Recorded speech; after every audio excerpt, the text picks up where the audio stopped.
Hi, ஒரு சின்ன கேள்வி.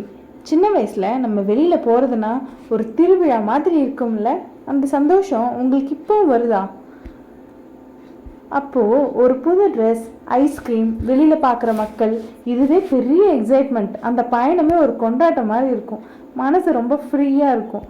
ஆனால் இப்போது எங்கேயாவது கிளம்புறதுக்கு முன்னாடி, ஐயோ இந்த வேலை இருக்கே, டிராஃபிக் இருக்கே, இந்த வேலை இன்னும் முடிக்கலையே, அங்கே போனால் ஏதாவது பிரச்சனை வருமோ அப்படின்ட்டுன்னு நம்ம கிளம்புறதுக்கு முன்னாடியே ஒரு மனசோர்வு ஏற்படுது, ஒரு தயக்கம். அந்த பழைய சந்தோஷம் ஏன் இல்லை, அந்த பளிச்சுன்னு இருந்த உற்சாகம் எங்கே போச்சுன்னு தெரியல. ஒருவேளை நம்ம தான் வளர்ந்துட்டோமா, இல்லைன்னா அந்த சந்தோஷ உணர்வை எங்கேயாச்சும் தொலைச்சிட்டோமா வாழ்க்கையில்? நீங்கள் உண்மையை சொல்லுங்கள். உங்களுக்கு இப்படி தான் இருக்கா, இல்லை பழைய சந்தோஷத்தை நீங்கள் மிஸ் பண்ணுறீங்களா?